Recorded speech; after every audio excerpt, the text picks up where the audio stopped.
Good morning, traders. Welcome to today's market review. This is Fred Razak at CMtrading. Today is July 2nd, 2019, and today is Tuesday morning. So looking at the major economic events of the day, just one event out of Australia this morning. It was a cash rate decision. We'll take a look at the Aussie dollar just a moment, and that came out at 6:30 South African time. Now looking at the markets on the Aussie dollar drops after this announcement. We'll take a look at it in just a second. Looking at the Dow Jones, really closes the gap yesterday after it looked like it was going to be a gap and go, but then it just tumbled and just closed up the gap. We'll take a look at that just now. And looking at the commodities, gold and oil, pretty much steady, not much going on over there for the first day of the week there. And lastly, looking at crypto, Bitcoin retraces. I don't want to say tanked, but it retraced quite sharply. Now remember, this Thursday is July 4th, which is a national holiday in the United States, so the U.S. markets are closed.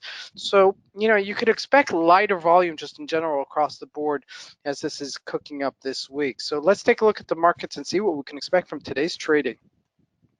So we're jumping into an Aussie dollar chart right here on a 4-hour chart, and you can see that we capitulated here at 70.26ish level, and you can see that this is just in tandem. Okay, it's like as if the markets knew that this number was coming out and kind of made a double top on the top of the range and then making it sell off right after the number. So ultimately we're trading at 69.54, and then we're bouncing off of that, so we're trading just above 69.90ish level.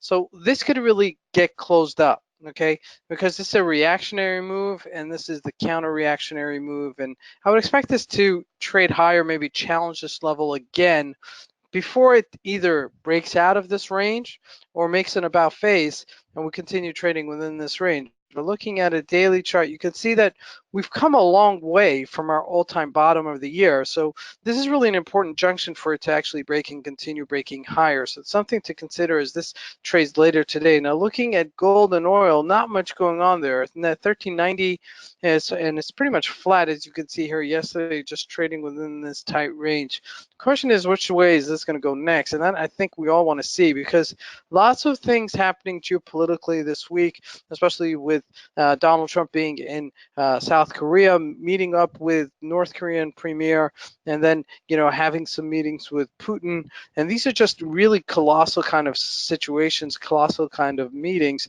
that have a tremendous effect on the markets. So looking at that Dow Jones, this is what I was talking about. We had this gap up, looked like we were going, and then just falling down and then not continuing our rally and closing that gap. So this is actually a bullish formation when you close the gap, because it means that there is support at this 26,625-ish level.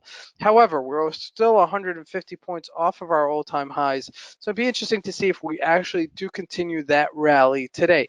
However, looking at Bitcoin, I mean, this is really a little bit concerning, but it isn't, and I'll tell you why it isn't. I mean, this thing has rallied from 3,000 up to 12,000 within 3 months, not even March, April, May, June, and that's a tremendous rally for Bitcoin. So the fact that we're retracing here, quite natural. The next real support level is 9,100.